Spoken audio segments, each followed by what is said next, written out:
It was another late night out. I went to the casino with some people.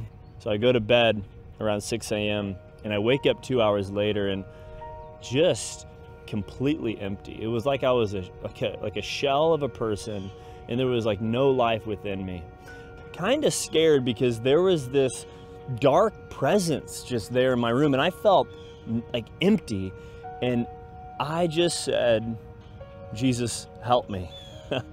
And in that moment, things changed in my room. Like something broke over me, and it was as if the atmosphere in my room changed. I sit up and I put my feet on the side of the bed, and I'm sitting there thinking, okay, what's going on? And inside my head, the voice of Father Sean saying, Brother Nick, give me a call sometime, was just playing over in my head. You know, Brother Nick, give me a call. I'm not going back to bed. So after about 30 minutes of laying there, I call Father Sean. He answers. He says, Brother Nick, how you doing? I said, I'm good, Father. And he says, yeah, come on down to the office. And I don't know what I'm gonna say, but I'm broken, I'm tired, I'm empty. And it was as if for the first time in my life, like the masks that I so easily wore, you know, saying I'm good, I'm fine, everything's okay, that mask was off. And he just leans in. He says, what's going on? And I said, I don't know, Father. And it was probably just 10 seconds, but it was the most deafening silence. For the first time, somebody was actually looking at the reality of my human condition. And I felt somebody look at me with eyes of love. And I started sharing things with him that I'd never told another person before. And eventually, he, out of his pocket, he pulls out his stole, throws it over his shoulders, and he says, we're just gonna turn this into a confession. I said, okay, I can do that.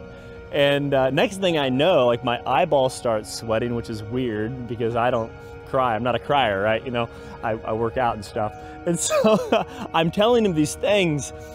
I start bawling. I fall on my knees, and it's like snot's coming out everywhere. And I just pour out my soul before the Lord in the context of confession. And I'll never forget the words. He looks at me as I just pour it all out.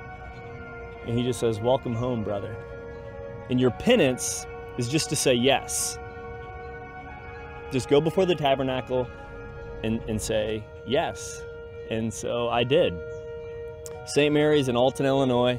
I walk up into the sanctuary, I stand before this tabernacle, and I look up and there's a crucifix above, and I just say, yes.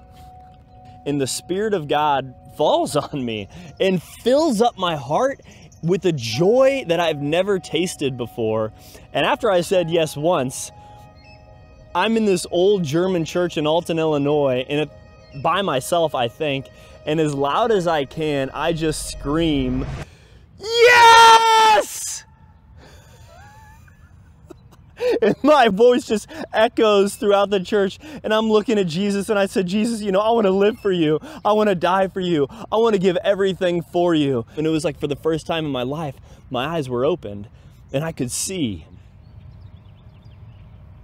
And I realized that there's actually a purpose to everything. And so whether you believe it or not, as you're even watching this video right now, there's a reason you have been called to this group.